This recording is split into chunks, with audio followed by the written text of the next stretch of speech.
Lives easy চ্যানেলে আপনাদের সবাইকে স্বাগতম। আরও প্রয়োজনীয় নতুন নতুন ভিডিও পেতে এখনই আমাদের চ্যানেলটি সাবস্ক্রাইব করে রাখুন। আমরা কিছু কৌশল অবলম্বন করে আমরা আমাদের রাগকে নিয়ন্ত্রণ করতে পারি। তো চলুন শুরু করা যাক। রাগ দমনের একটি অন্যতম উপায় হচ্ছে অনুশীলন করা। নিয়মিত অনুশীলন আপনাকে হঠাৎ রাগান্বিত হওয়া থেকে বিরত রাখবে। যখন আপনি নিয়মিত অনুশীলন করবেন তখন আপনার লক্ষ্য থাকবে আপনার শরীরের দিকে। কিছু অনুশীলন আপনাকে এটা থেকে দূরে রাখবে, যেমন দৌড়ানো, ওজন নিয়ন্ত্রণ করা, যোগা, বাস্কেটবল, সাঁতার, মেডিটেশন। যথেষ্ট পরিমাণ ঘুমানো।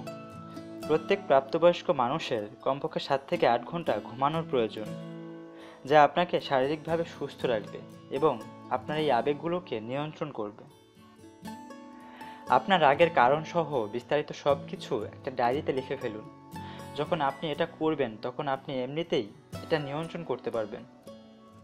কেন আপনি রাগ করছেন, কার উপর রাগ করছেন, আপনার রাগের সময় অনুভূতি কী, সব কিছুই লিখে ফেলুন একটি কাগজে।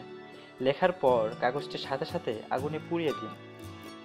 রাগ নিয়ন্ত্রণের জন্য একটি পরিকল্পনা ব্যবস্থা মাথায় রাখুন। ধরুন আপনি এমন কোথাও যাবেন যেখানে গেলে আপনার এমন কিছু কথার সম্মুখীন হতে পারেন যা থেকে আপনি রাগান্বিত হতে পারেন। এজন্য আগে থেকে নিজেকে প্রস্তুত করে রাখুন কিভাবে না রেগে তার মুখোমুখি হবেন। রাগ বিরোধী অভিব্যক্তি করুন। কারো ব্যবহারে যদি আপনি কষ্ট পান কিংবা আপনি সমস্যার সম্মুখীন হন, তবুও আপনি তার সাথে খারাপ আচরণ কিংবা রাগান্বিত হতে যাবেন না। ইতিবাচক কথা বলে তাকে বোঝানোর চেষ্টা করুন। আপনার কিছু ইতিবাচক কথাই আপনার সমস্যার সমাধান হতে পারে।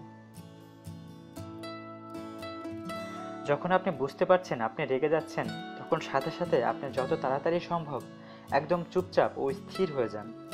রাগ হওয়ার মতো কোনো পরিস্থিতিতে পড়লেও না রেগে লম্বা দম নিন। একাকী থাকুন কিছু সময়, অথবা যাকে আপনি বেশি বিশ্বাস করেন তার সাথে হাঁটতে যান দূরে কোথাও।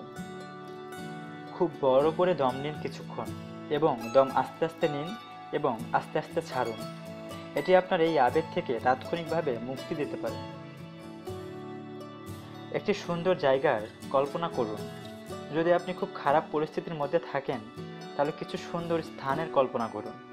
আবার ছোটবেলায় এমন কিছু কাজ যা আপনাকে এখনও হাসায় কিংবা এখনও আনন্দ দেয়, এমন কিছুর কল্পনা করুন। ইতিবাচক কথা বলার অনুশীলন করুন। নেতিবাচক চিন্তাগুলোকে পরিহার করে তা ইতিবাচক চিন্তায় পরিণত করুন।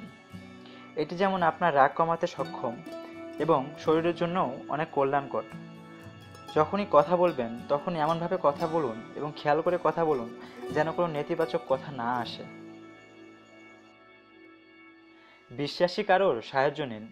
আপনি আপনার সমস্যাগুলো, অর্থাৎ হঠাৎ উত্তেজিত হওয়ার কারণগুলো এমন কারোর সাথে শেয়ার করুন যে আপনার অত্যন্ত বিশ্বাসী একজন এবং আপনার আত্মবিশ্বাস বাড়াতে অনেকটা সাহায্য করবে।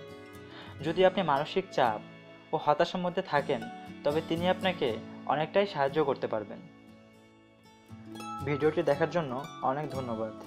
এখনও সাবস্ক্রাইব না করে থাকলে এখনই আমাদের চ্যানেলটি সাবস্ক্রাইব করুন।